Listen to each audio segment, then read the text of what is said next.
Assalamualaikum warahmatullahi wabarakatuh. Puji syukur atas kehadiran Tuhan Yang Maha Esa, sehingga kita semua diberikan nikmat kesehatan untuk tetap bisa berkarya.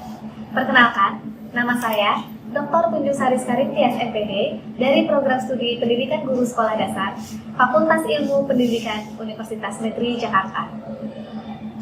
Penetapan saya sebagai dosen tetap di Universitas Negeri Jakarta sesuai dengan SK nomor 1002-A2-KP 2016. SK tersebut dirilis pada 1 Januari 2017 dan mengangkat saya menjadi dosen tetap hingga saat ini. Saya mengajar untuk mata kuliah inovasi pembelajaran IPA di sekolah dasar. Mata kuliah ini bertujuan untuk memberikan pemahaman yang lebih luas guna membekali mahasiswa sebagai calon guru sekolah dasar dalam merancang dan mengembangkan pembelajaran IPA di sekolah dasar. Pelaksanaan perkuliahan yang saya lakukan diantaranya adalah: dalam pertemuan pertama, saya melaksanakan sistem kontrak perkuliahan yang menjelaskan garis-garis besar mata perkuliahan sesuai dengan RPS yang saya buat. Metode pembelajaran dan media pembelajaran disesuaikan dengan materi. Saat ini, saya menggunakan PowerPoint sebagai media pembelajaran, dan metode pembelajaran yang digunakan dalam perkuliahan ini adalah metode yang menstimulasi mahasiswa untuk belajar secara aktif dan berciri konstruktivis atau student active learning.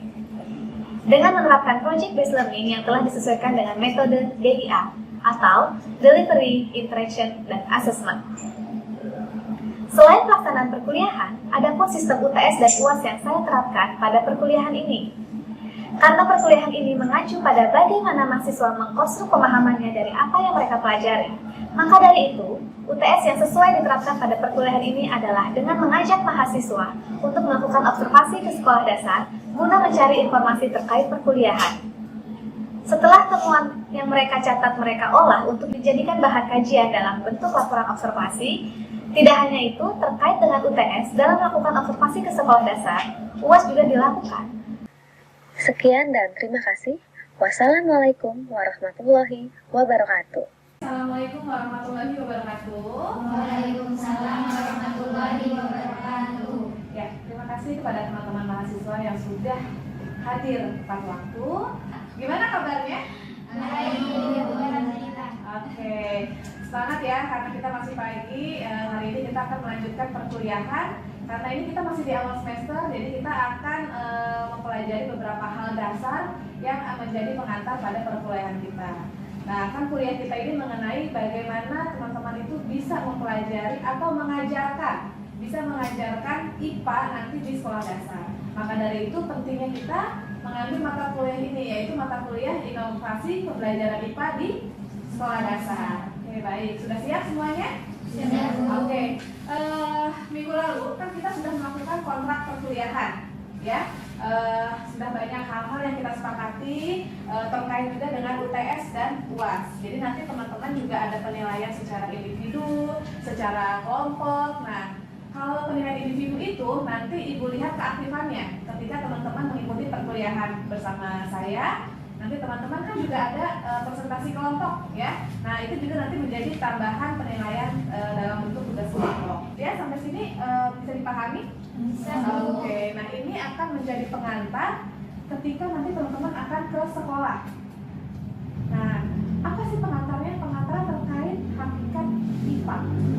Jadi apakah pembelajaran IPA ini sama seperti pembelajaran IPS, matematika, bahasa gitu, nanti teman-teman akan melihat di sini. Jadi nanti bisa dikaitkan seperti apa sih pembelajaran IPA yang efisien, yang mampu memotivasi peserta didik untuk semangat belajar IPA. Mungkin ada yang takut ya mengikuti pembelajaran IPA, mungkin ada yang malas, nggak ngerti aku, apa itu aneh. Anak sekolah dasar kan macam-macam pengetahuannya, gitu ya. Nah, di sini teman-teman bisa mengefisiensikan, gitu. Oke, kita akan masuk ke materi pertama. Saya sudah menyiapkan, ya, mengenai pembelajaran IPA di sekolah dasar.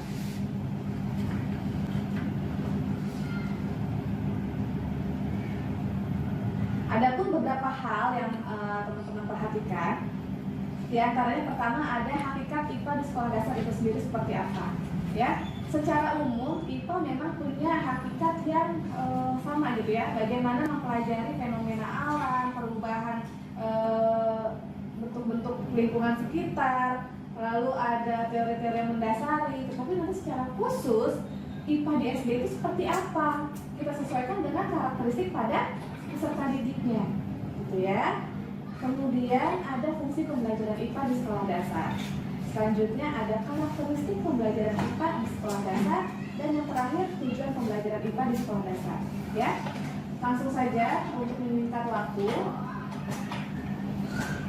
Kalau saya kembalikan lagi ke teman-teman, apa yang teman-teman amati atau teman-teman rasakan ketika mendengar kata IPA? Alam, kemudian apa lagi? Eksplorasi, kemudian eksperimen, selanjutnya tumbuhan, hewan, makhluk hidup ya. Kemudian apa lagi?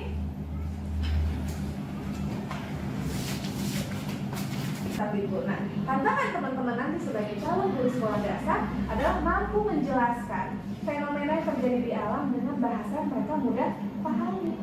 Apakah dengan bahasa saja memberikan pemahamannya? Tidak.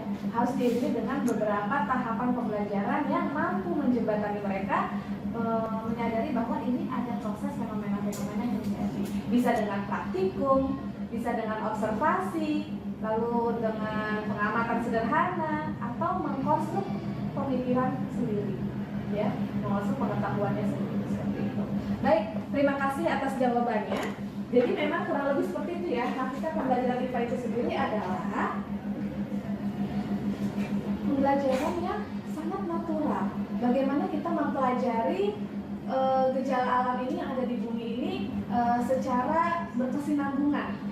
Artinya apa? Kita mempelajari secara bertahap. Tidak bisa langsung, ayo kita praktek untuk membuktikan adanya terjadi siang dan malam, ya. Kita pergi ke bulan, harus begitu tidak? Tidak. Kita bisa praktek sederhana. Nah, ini yang dibutuhkan teman-teman harus mampu berinovasi sesuai dengan nama mata kuliah kita ya. Apakah harus ada perangkat kit yang seperti di ruangan ini? Bagaimana kalau teman-teman mempelajari dengan keterbatasan? Tidak ada, belum ada kit, tidak ada bahan media tayang. Begitu ya, teman-teman harus kreatif membuat inovasi. Boleh tidak Bu, tidak pakai apa-apa? Boleh.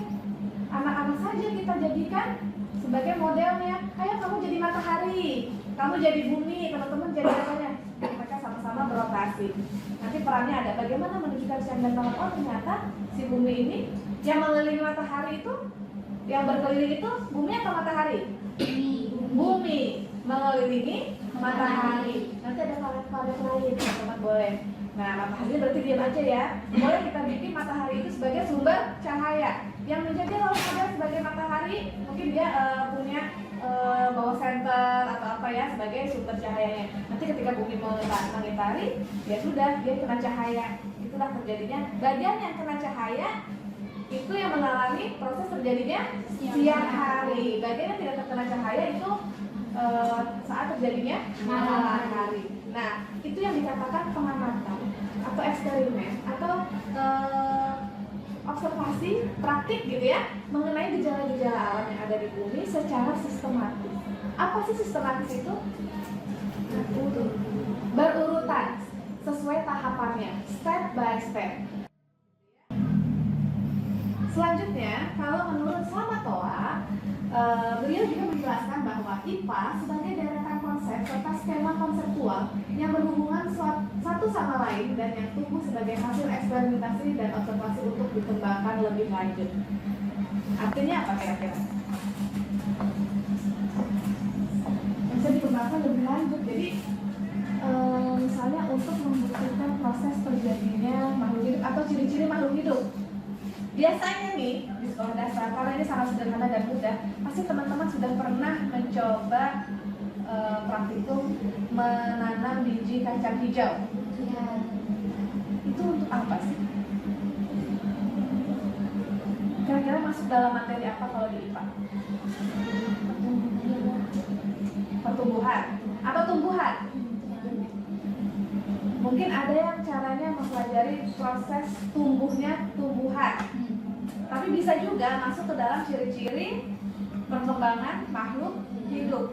Nah, kaitannya dengan ini kira-kira apa? Kalau kita contohnya melakukan aktivitas itu menanam biji kacang hijau, ya, skema konseptual untuk mempelajari membuktikan bahwa proses kehidupan itu seperti ini loh nak, dari benda yang seolah-olah tidak hidup seolah-olah ya.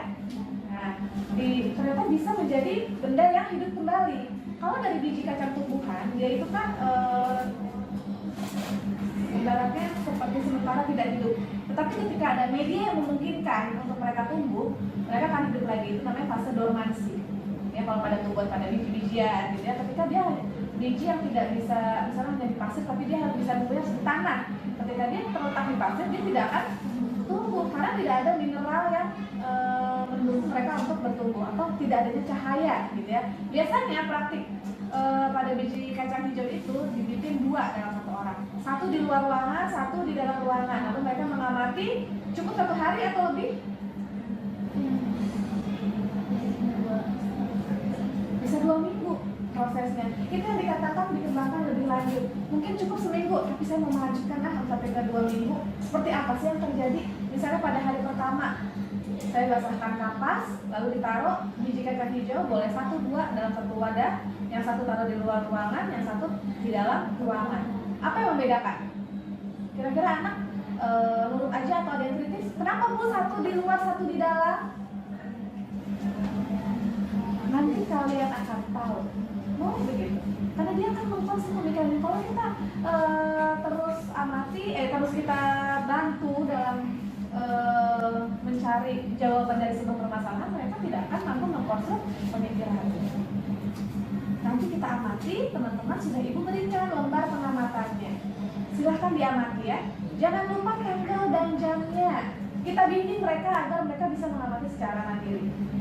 Ya, sampai terlihat ternyata dalam seminggu pertama yang saya taruh di luar ruangan, mereka sudah mulai berkecambah. Sudah keluar berapa helai daun kecil gitu ya. Batangnya juga yang keluar sekian senti, yang di dalam ternyata belum, baru pecah saja. Kenapa ya?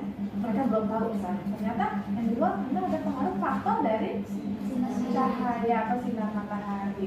Apa kaitannya sinar matahari dengan biji kacang hijau? Lalu ada juga yang di luar tapi mati Bu. Tapi karena kapas saya kering. Oh, berarti ada pengaruh dari kelembapan atau air. Apa pengaruh air dalam kehidupan? Itu yang dikatakan menjadi skema lebih lanjut. Ternyata dalam kehidupan itu tidak hanya dalam penelitian itu tidak hanya membutuhkan kacang hijau dan yang ditaruh di luar ruangan dalam ruangan. Tapi mereka harus memperhatikan kelembapannya, cahayanya, dan sebagainya. Jadi dalam kegiatan seperti ini mereka juga mengkaitkan satu sama lain, tidak hanya satu materi saja. Sehingga apa? Kembali lagi, mereka bisa terbentuk sikap yang semakin matang dalam mengerjakan sesuatu, sudah dilatih ke cara kerjanya dan sebagainya. Itu ya yang dikatakan sebagai untuk observasi yang dikembangkan lebih lanjut. Jadi nanti di seminggu pertama, di seminggu kedua, dan seterusnya seperti apa. Terima kasih. Nah, pada hakikatnya IPA terdiri dari 4 unsur. Yang pertama, sikap. Yang kedua, proses. Yang ketiga, produk. Dan yang keempat, pengetahuan atau metakognitif. Pernah mendengar kata metakognitif? Apa? Kognitif. Mungkin kita dari kognitif dulu. Apa sih kognitif?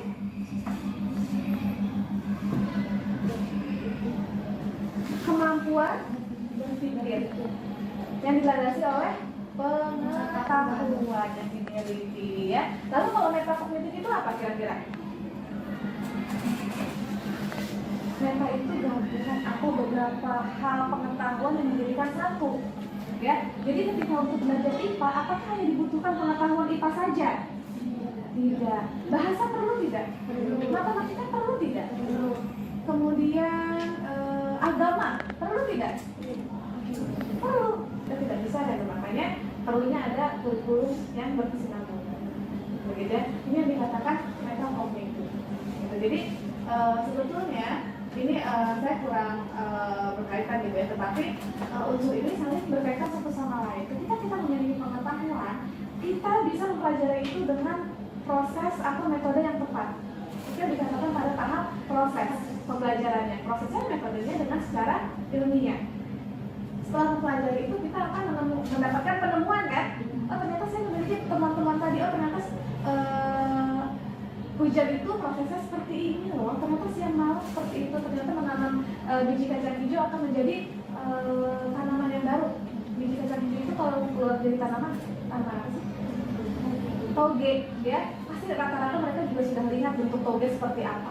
Kalaupun ada aku tidak suka ya, nanti boleh menjadi intermezzo ketika pembelajaran. Gitu. Nah itu yang dikatakan produknya. Mereka sudah mendapatkan suatu proses penemuan. Lalu yang tidak bisa terlihat secara langsung adalah ketika mereka sudah memiliki sikap, tetapi sikap ini bisa diukur. Gitu ya. Bagaimana mereka lebih bijak terhadap lingkungan sekitar. Sampai mereka punya sikap ada di titik mau melestarikan lingkungan sekitar. Itu harapannya mempelajari ini. Mereka bisa menjaga kelestarian alam, mereka bisa bersyukur, mereka bisa menjadi salah satu orang yang hati-hati terhadap lingkungan sekitar. Oh, kalau aku buang sampah sembarangan nanti bisa tumpuk sampah di situ mengakibatkan kerusakan lingkungan seperti banjir, jadi bau, jadi banyak kotoran, jadi banyak penyakit. Itu bentuk dari sikap yang sudah terbentuk. Gitu ya. Inilah yang akan saya berikan dulu pengantar. Kenapa kita mempelajari IPA? Kita harus tahu dulu hakikatnya. Bentar. Ya, di sini ada beberapa contohnya, behavioristik, lalu ada pengembangan kognitif, lalu ada konstruktivisme. Nah, di dalamnya ada Brunner, Ausubel, Geiger, Vygotsky dan sebagainya. Ini contoh kecil saja. Yang pertama kita akan mempelajari behavioristik. Apa sih behavioristik? Dari kata behavior, bahasa Sunda ya? Ya, dari bahasa Inggris. Apa artinya behavior? Perilaku yang terbentuk. Perilaku yang atau bentuknya sikap, gitu ya. Jadi teori behavioristik itu apa?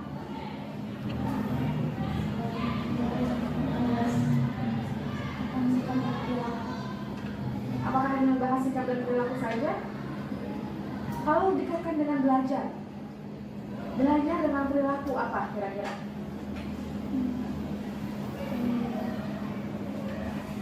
Menurut tokoh-tokoh yang menganut teori behavioristik, seseorang dikatakan belajar apabila sudah menunjukkan perubahan tingkah laku. Sederhananya, yang tadinya belum bisa, ketika dia belajar sudah menjadi bisa atau sedikit bisa. Atau dari yang belum tahu, setelah mendengar informasi, setelah belajar, setelah mencoba, mereka menjadi tahu. Yang tadinya sudah tahu akan menjadi lebih tahu lagi. Yang tadinya sudah bisa akan lebih terampil. Itu yang dikatakan teori behavioristik. Pembelajaran hasil belajar akibat belajar yang ditunjukkan pada perubahan tingkah laku. Dan harapannya bukan tingkah laku yang menurun ya. Kalau yang tadinya bisa menjadi tidak bisa, itu tidak masuk ke dalam teori behavioristik. Artinya apa? Itu tidak ada proses pembelajaran. Itu tidak dilakukan pembelajaran. Begitu. Nah, ada deskripsi secara sederhana. Ada tokoh-tokoh yang menganut teori behavioristik. Di antaranya ada Pavlov, Thorndike, Guthrie, Skinner, dan Wolff. Ya. Nah, di antara ini teman-teman pernah mendengar? Saya tampilkan juga foto-fotonya. Mungkin nanti ketika teman-teman melihat masuk kelas di sekolah tertentu, ada yang mengajar foto-foto pemuka teori seperti ini, teman-teman mungkin bisa lihat hafal ya. Kalau jujur, kalau saya sendiri paling hafal itu dengan wajah Einstein. Ikonik sekali ya. Tapi paling kan saya hafal belajar. Nah, mungkin nanti teman-teman hafal dengan gayanya Mr. Pavlov, Mr. Thorndike, Guthrie dan sebagainya. Gitu ya. Seperti apa sih teori behavioristik? Ada 3 unsur utama, ya. Oke. Mereka bisa mempelajari apapun, ya. Mempelajari apapun ini secara sadar, ya, secara sadar. Kemudian ditunjukkan dalam bentuk perilakunya. Nah, bentuk perilaku itu yang dikatakan sebagai sebuah respon. Ibu ini 1 tambah 1 betul 2 tidak sih? Mereka belum tahu. Mungkin angka 1 mereka tahu tapi konsepnya belum tahu ya. Coba kita hitung nak, 1 tambah 1. Kita hitung sama-sama. 1, 2. Oh begitu. Oh itu bentuk sebagai respon. Aha. Oh gitu kan? Itu sederhananya. Dengan ada perilaku yang diberikan itu berupa sebuah respon dalam pelajari teori behaviorism. Nah, tingkah laku akan terbentuk apabila diberikan stimulus dan reinforcement menjadi sebuah respon. Ya, stimulusnya itu bisa merupakan punishment, bisa atau hukuman, ya, atau bisa berupa conditioning. Conditioning itu apa?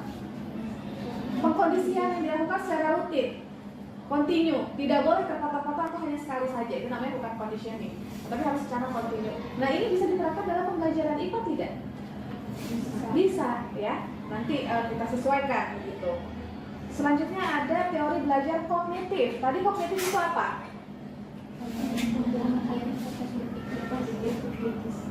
Ya, teori-teori yang memang berdasarkan dari bagaimana seseorang itu memiliki pengetahuan, dijadikan sebagai landasan utama pengetahuan mereka dalam kegiatan sehari-hari, ya, dijadikan sebuah pemahaman berdasarkan pengetahuan yang dimilikinya. Nah, adapun tahapannya, ya, mereka itu dari skema awal dulu, ya. Skema awal dilakukan asimilasi, lalu dilakukan ekuilibrasi atau penyeimbang. Gitu loh, ekuilibrasi itu apakah dia sudah sesuai, contoh-contoh yang diberikan sudah sesuai, sudah paham atau belum, teman-teman yang lain pemahamannya sama atau tidak, dinamakan tahap ekuilibrasi. Itu sudah familiar. Ada Mr. Vygotsky, Mr. Slavin, Mr. Piaget, ya. Nah, prosesnya seperti apa? Ya, seperti ini. Ketika kita kaitkan dengan pembelajaran IPA, boleh kita mengajak mereka untuk bercakap sama-sama mengenai fenomena alam. Tadi seperti siang dan malam, hujan, dan sebagainya. Kalau menurut teman-teman, apalagi contoh yang lain? Fenomena alam yang sering dijumpai.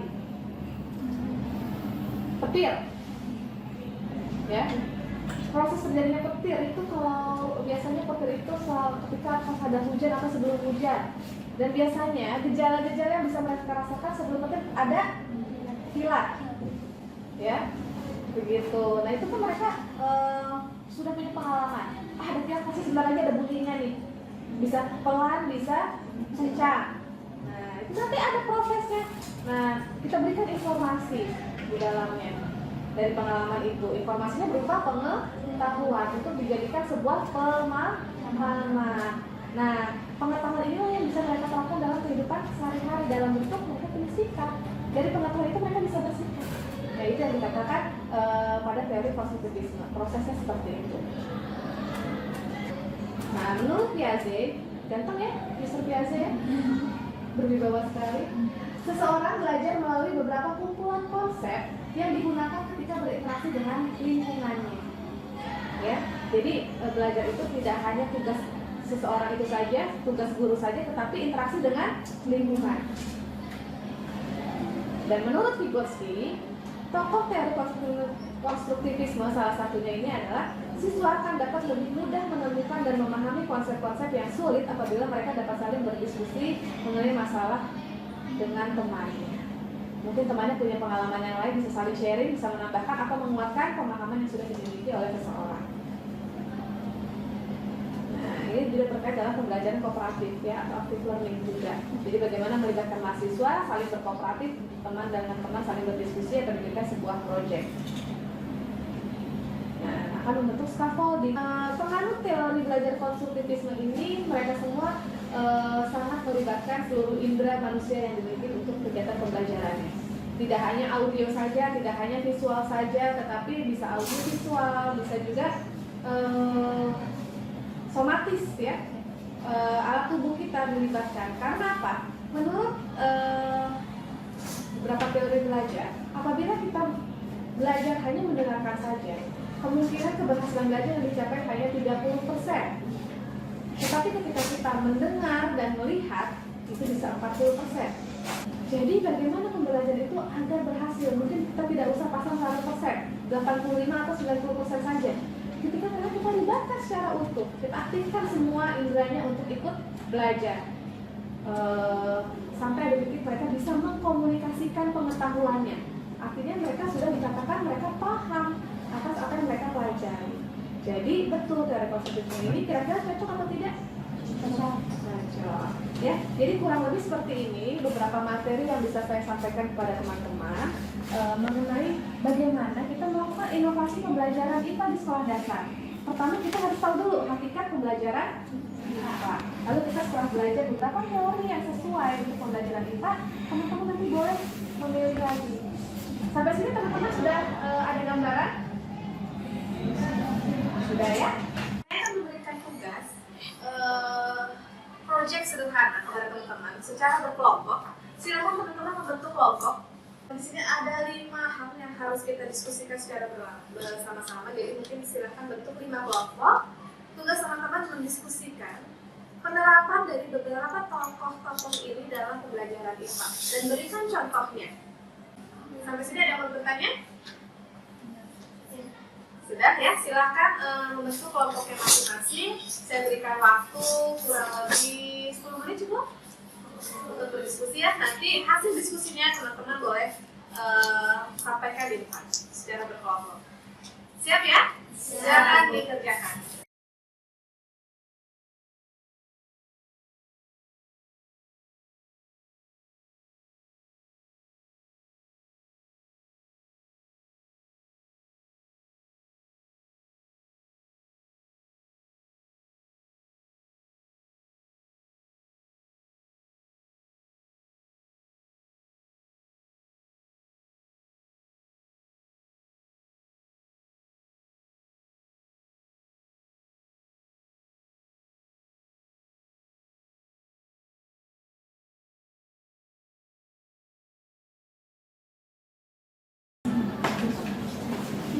Oke, bagaimana diskusinya?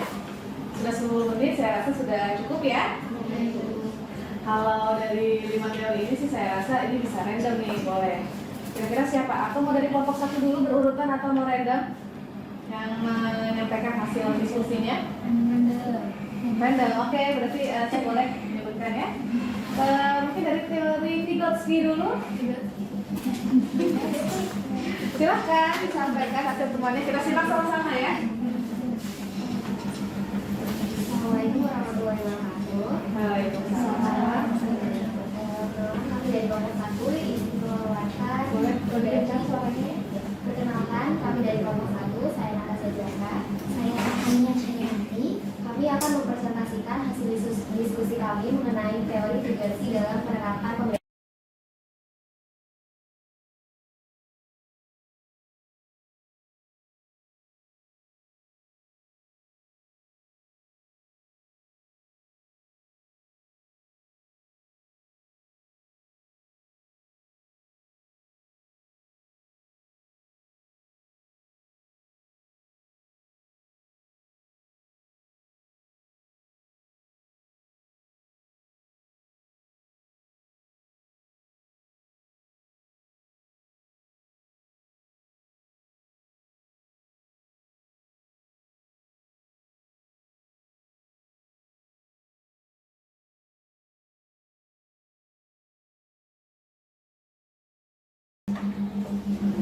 Cukup ya? Kalau begitu, terima kasih banyak atas waktunya dalam mengikuti perkuliahan saat ini.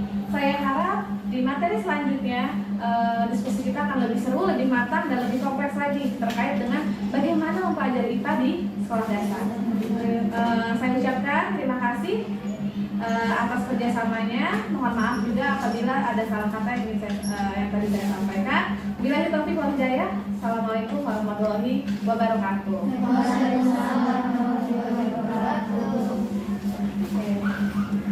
Alhamdulillah, terima kasih ya semua ya Allah. Kita hari ini lancar. Kalau